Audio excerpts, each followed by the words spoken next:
So welcome, Jade, to our conversations and interviews for PlantLab. Everybody, welcome to another seminar. This one is with Jade Morgan, and she's going to introduce herself in a moment. Just to let you know, these seminars are very kindly sponsored by Ministry of Cultural Heritage and particularly by Zoom webinar for this online content. So in a moment, we're going to hear about what Jade's been doing for PlantLab, which is our pop-up installation innovation hub. And perhaps, Jade, if I can get you to introduce yourself to begin with. Yeah. Hi, Maggie, and hi, everyone. I'm Jade Morgan. I am a digital artist. One of the areas that I kind of specialise in is glitch art. I'm from Whangarei. I'm born and bred in Whangarei, and I live on a lifestyle block, which is rurally situated. Even though I say it's a lifestyle block, it's mostly a bush block. And so Jade, you're going to be talking a little bit this morning about what you've been doing for PlantLab in terms of your amazing bits and pieces there. Why don't you just start? Just tell us a little bit about what it is you've been researching and how that's been fitting into your practice. Okay, so some of the research that I've been doing is around memory that we have with plants, whether that's something that triggers our memory in terms of different plants, and also if those plants kind of communicate to us and how they may communicate with us. And very oddly enough, even though I am a digital artist and creative, since PlantLab's kind of come around, I've decided that I kind of wanted to try something that was more hands-on, which was actually making soap. And I think in the terms of, you know, we've been in a pandemic, and one of the key things around that was to wash your hands. Hand sanitizer became a big thing. I actually have an allergy to hand sanitizer and other commercial soap brands and things. So I decided I would make my own soap and have a go at that. So I'd never made it before. And so part of my research was to find out how to make it. I knew straight away that I wanted to use only natural ingredients and organic if possible. And so I had to do a lot of research about it, because obviously it's a bit of a scientific process, and if you get it wrong, you get it seriously wrong. So I spent several months researching it and experimenting with recipes that were already out there.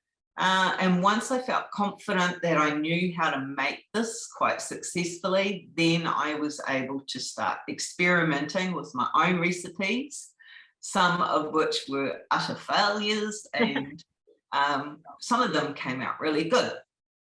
And then once that I'd sort of grasped that, I decided, well, now I want to start putting my own ingredients into that. And I did this by collecting things and using different stuff. So I have a few slides here that I kind of want to show that process a little bit, so that people get a bit more understanding, and I can kind of talk my way through that. So I'll just bring that up. Okay. Right, share screen.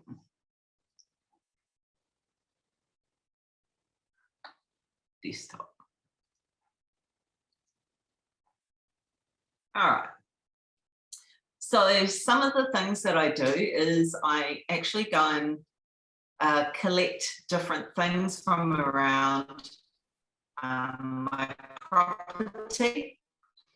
Here I have an example of kawakawa, and I wanted to make soap that was healthy and beneficial And so I tried different ways of kind of infusing this into the soap. So this one here shows an example of kawakawa, and then I would steep it in water. You've got to use distilled water or rainwater.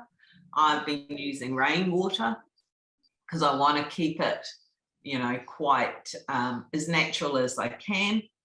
And I would steep it in the water for possibly a week and then put it in the fridge and then just leave it.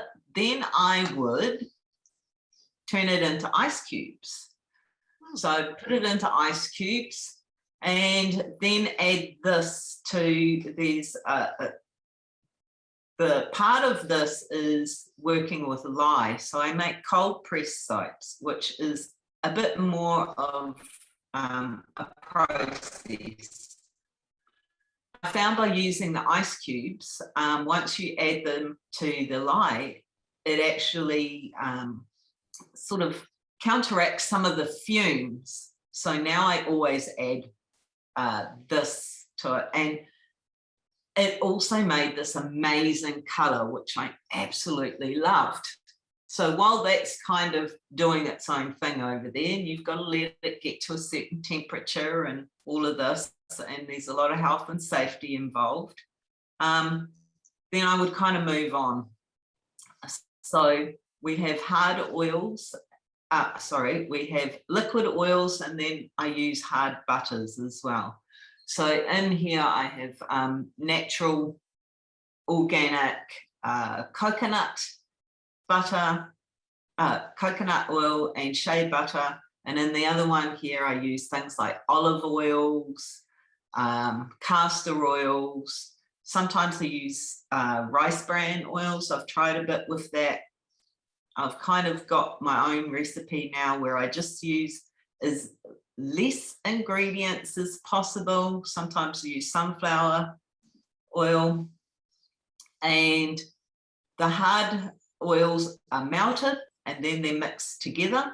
When they're at a particular temperature, then you add the lye mixture. Meanwhile, while all this is happening, while I'm waiting for this to melt and the other one to cool down, I make up these are the natural colours. I didn't want to use micas. I researched about micas. These are the ones that make the really bright colours, but I found that they were actually not natural. They're actually man-made. So I thought, right, I want to make natural colours, and how do I go about that? So I did a lot of research on that. So I used botanicals, plant matters, maybe roots of some description, clays, charcoal.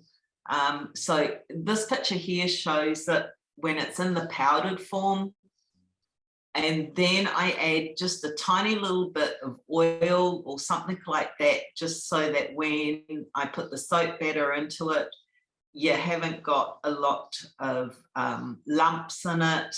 It mixes really well. So I kind of get that all prepared, and then we have this amazing chemical reaction. Once I add the lye mixture into the oils, it comes up this gorgeous color, and you just use it, mix it with a stick mixer or something like that, and then you mix it to a certain point of what they call trace. Now there's different types of trace. Now trace means that once it's mixed, if it leaves like a little trace on the top, you know it's ready. So a light trace would be when you have just a little light one or a medium one. So this one is, once this chemical reaction has taken place, you have this gorgeous kind of soap batter. It's kind of completely safe at this time, because once this chemical reaction has taken place, the lye is no longer a hazardous substance as such. So once the batter is made up, I then put it into different containers because I'm interested in making kind of bright, vibrant colors. It took me a while to try and figure out how I could make these bright, vibrant colors. So this one at the top here, this is using kawa kawa. I use things like organic turmeric, there's charcoal. This one is New Zealand purple clay. So once it's all mixed, there's a timing to it as well. If you leave it too long, then you get it starts setting on you. I try to use either a light trace or a medium trace. It's then put into the molds. I also made my own molds because I did a lot of research on molds and I found that they were very expensive, and I thought, gosh, I'm a creative, I should be able to make these. So I went and made my own molds, and I just use wax paper as my lining. A lot of people might use expensive silicone ones, but I find this works just as good. So it goes into the mold, and then I just kind of swirl the top. So this one here shows the top all swirled. Then after that, I put a lid on it. I put it, wrap it in a blanket or something like that, because in order to get those bright, vibrant colors, it's got to go through a chemical process called gelling. And this is when the soap is kind of heated up, and you do that by insulating it. So once I've left it, say overnight, I then put it into a chili bin, which also helps with the gelling process. So it just sits in the chili bin. All right, just gonna move on to my next slide. So this is it. When it's cured, it's usually cured within 24 hours, but I don't cut it for at least 48. So this is it cut. It's always a real good surprise. I never know what it's going to look like. So I really love the cutting process. It's quite exciting to see what is revealed within there. So a little bit more about how this process works, how I've been making the ingredients that go on there.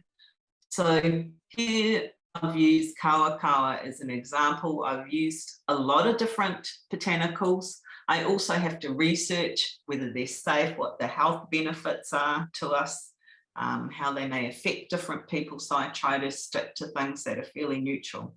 I have a real super sensitive skin, so if it works on my skin, it's going to work for the majority of people.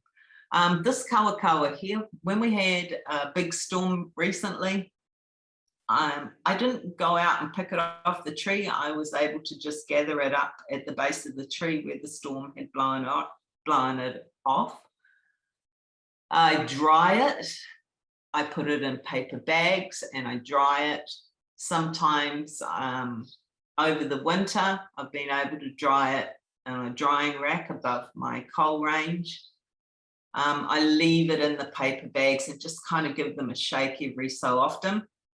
Once it's completely dry, then I literally put it into a coffee grinder and then just grind it in the coffee grinder.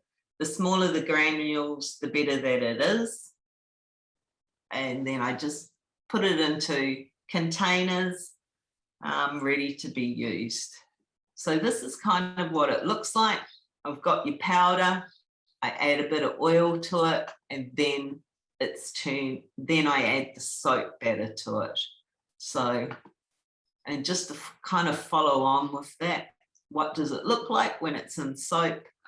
This one here, this kind of greeny bit on the outside, that's part of the kawa kawa. I've got a few notes here. So that's basically the process of it. It takes 4 weeks to cure. It's not a quick process. You leave it 4 weeks, basically, so that the any moisture and water evaporates out of it, and it's a hardening process. The soap is very safe to use after it has cured for 24 hours, but it's very soft. So that's the reason why you leave it at least 4 weeks. If you're doing something like a pure olive oil soap, you might leave it much longer. Some pure olive oil soaps are even left 6 months to a year before they're even used.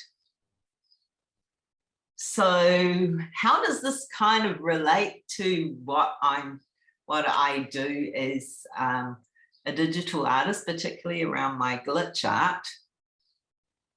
I was very surprised that when I make this, I have no control over what it's going to look like at the end.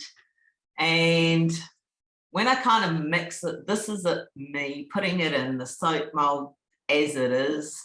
And then I just kind of give it a few swirls on the top. So you never ever know what it's going to look like until you cut it. And I was pleasantly surprised to see that once it's cut, I get these amazing patterns and designs. And in my creative mind, I was like, I kind of see different things in here. So I started putting these soaps together and realized that there was objects and creatures that were kind of appearing, which was very reminiscent of some of my glitch art and image manipulation that I'd been doing with my digital practice. So I thought that was really cool. So why soap? I also thought about how could I infuse memories into soap? How could I make it that it was capturing like the essence of someone in there? And so I kind of used certain people in my life, including myself, as inspiration for the soap. And I thought, now, how could I make a soap that maybe reminded me of my mother? And so I thought about different fragrances and colors and things like that to kind of almost like infuse a memory into a soap, so that when you look at it, you've got the different colors and the scent and even like the texture of it as well. I did an early soap that I did in memory of my husband. I used, I think it was aniseed, because he loved aniseed, and I put granules in it because he was also a mechanic, and he always had, when he was doing his mechanics, he would have grease on his hands. So I wanted to develop something that maybe would work for getting rid of that, but there was also the scent. I used more earthy kind of tones with that. Since then, I've developed different types of soaps in memory of him, more around the native bush, hence the kawa kawa, and colour palettes that I think would be reminiscent of him. So that's what my inspiration has been for this site, pretty much, is different memories that I have and how I can capture them into that. I'm kind of taking this one step further now by mixing the media, mixing these soaps and putting them, using my glitch art and my digital practice to kind of take it one step further, using the photographs and the video footage that I've done to make new art out of it. So that leads me on to my creative practice, which is about memory and how plants, trigger some of our memories and that. So I have this little slide here. So I kind of thought, so what is memory? In relation to my research, it's kind of the capacity of our brain to remember experiences. Simply put, our memory connects our past to the present. I've done a bit of research about different things regarding memory. So our memories aren't stored in one part of the brain, but in several areas. And the areas that I'm most interested in is the I can never say this word right. Amygdala. Yeah. Which, yeah, that's always a tricky one for me. Which is part of the brain that forms memories through emotion, like joy or love or fear or grief. And it's where the key memories are formed. The other area that I'm interested in is the hippocampus. So this is where the long-term memories live, you know, events, facts. And it's believed that the hippocampus is especially important for processing long-term memories, such as experiences that we've had in the world that are based on information that we've received through a combination of our senses, whether that's sight, touch, smell, taste, those types of things. And the other area of memory that I'm interested in is the neocortex. This holds general knowledge. So an example of this could be if you've grown up in a family that's always practiced natural health, you would have that general knowledge that's kind of been passed down, and it's just kind of, you just know these things. So how are memories formed? Well, remembering begins with our senses. Our brain kind of processes a sensory input. It creates connections, and those connections become memories. One thing that helps a strong memory is if it has a strong emotional content to it. Certain stimuli sometimes act as powerful triggers that draw memory into conscious awareness. Scent is one example of this.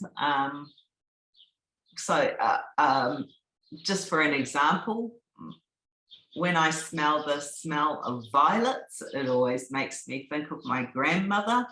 She had a huge big garden full of violets down the side of her house, and as a child I always used to spend a lot of time in there. So the smell, when I smell violets, it automatically takes me back to that childhood time.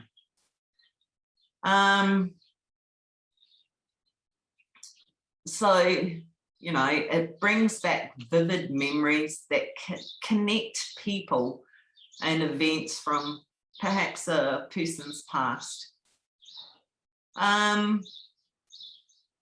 If we think of our brain like a computer, then our memory is like a digital database.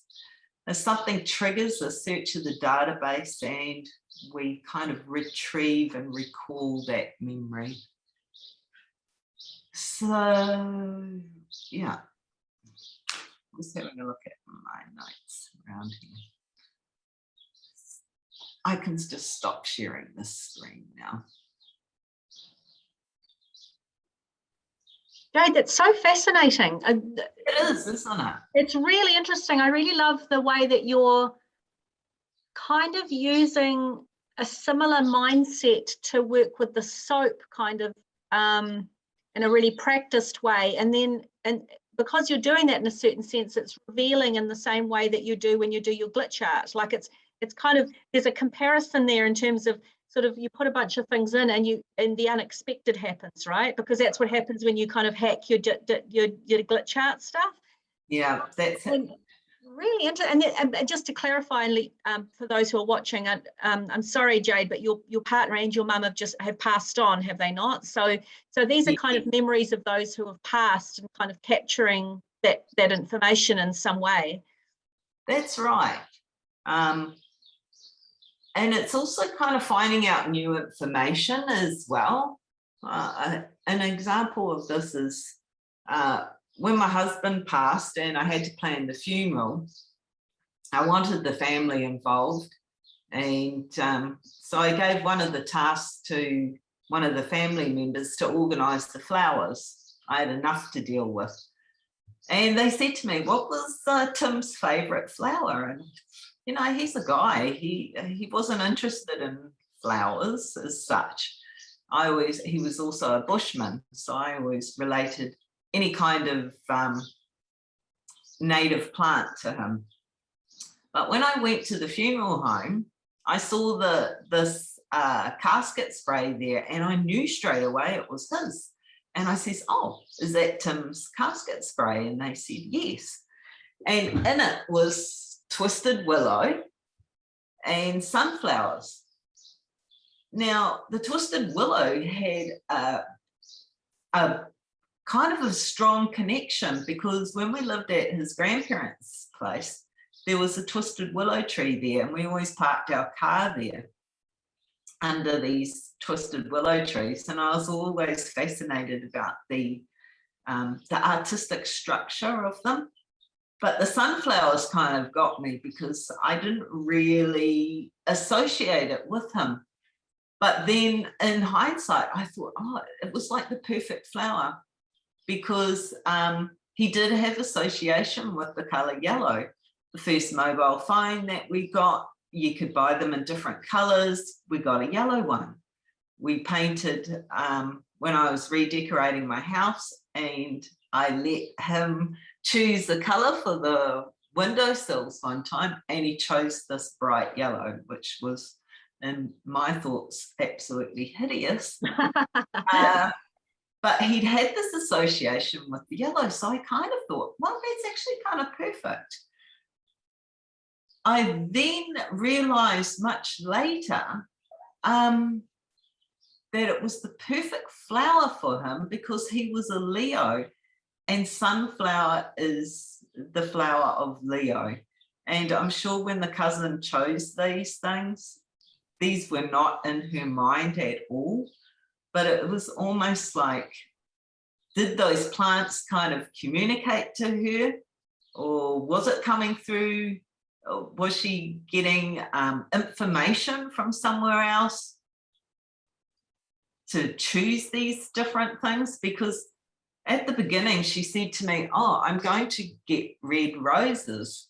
So when I saw this spray, there was no roses in it, but I knew instantly that it was his spray. So I thought, wow, that's incredible. And now those things will always be kind of associated with him. Yeah, no, I mean, it's beautiful. And Jade, do you think that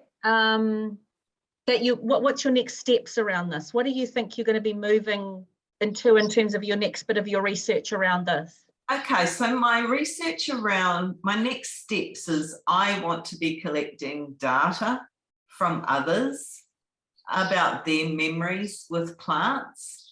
And whether those plants remind them of perhaps someone or an event or a particular time in their life. And also around if they've had any types of communication with plants, whether they've walked down the street and some plant has kind of popped out at them, or they've had a certain scent that in amongst, you know, our busy world, you can just smell this beautiful fragrance from a particular plant along in your travels, or maybe they've had even like a spiritual encounter with plants in some type of nature. So I'm really interested in collecting that data from others, because I have a lot of experiences of my own that are personal, and I figure that there must be a lot more people out there that have stories that they would like to share, and then use that data in some way to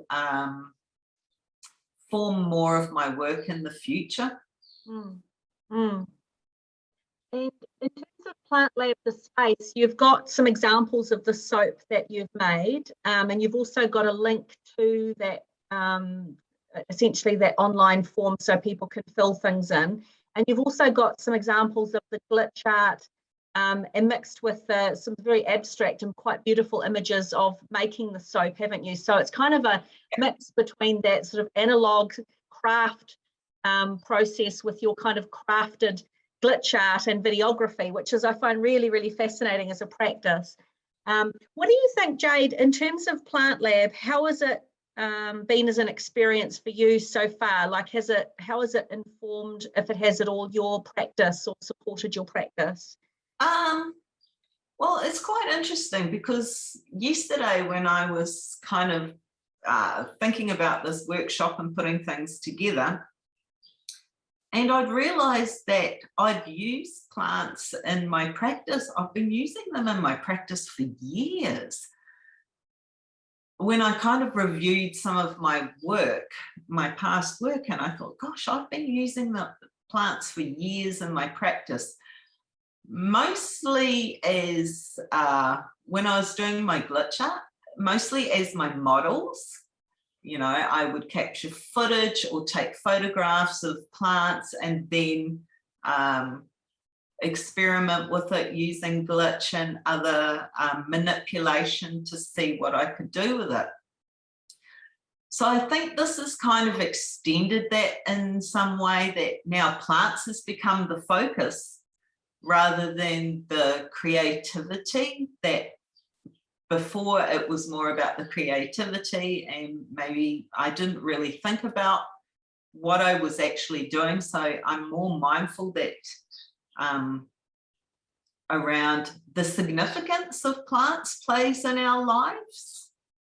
And I think too that PlantLab is probably, in terms of what I've been doing this year, it's a different way of looking at things, that plants is really kind of like the main character in all of this. Yeah. So Jade, thank you. I think that's probably it for the kōrero, but people can get hold of you through the link that we'll put up for this video, or they can get through PlantLab, and they can come and visit you because you'll be in the space while PlantLab's going, and afterwards I'm sure, as I said, via here as well. But Jade, what a marvelous practice. I can't wait. I've got some of your soaps, so I'm actually holding on to them. I'm actually ritually going to use them when PlantLab starts. So it kind of feels like an extension of your installation is to have a plant, like the soaps going at home as well. So definitely, and you've got a business as well. So you are going to be selling, not the ones for PlantLab necessarily, but which are art actually. But certainly you have kind of a business that's been forming concurrent to this, have you not? So there'll be ways that people can buy your soaps. Yeah, because I started making all of this soap, and I was thinking, gosh, I've got so much of it. I will never use all of this in my lifetime. I find the practice very therapeutic. And so I thought, well, I need to be selling it because I can't have like all this soap and not be using it. I've subsequently given a lot away because I needed people to test it and give feedback to me on it, and that's how the kind of selling of the soap has come about, basically because I've got so much of it. And I feel that it's a good natural product in the times of that we must wash our hands and be hygienic and things like that. But I am particularly interested in collecting that data from others about their experiences. So I want people to come into PlantLab. There is a QR code available that they can go straight into to answer those questions. And it's completely anonymous. And I haven't figured out in what ways I may use that data at this point, but I think it'll be trying to find some similarities, some connections, and that will become obvious once I collect more of that data. Okay, cool. And we can also put the link to that in the in terms of this Yeah. video as well. So there'll be an ongoing thing after PlantLab as well.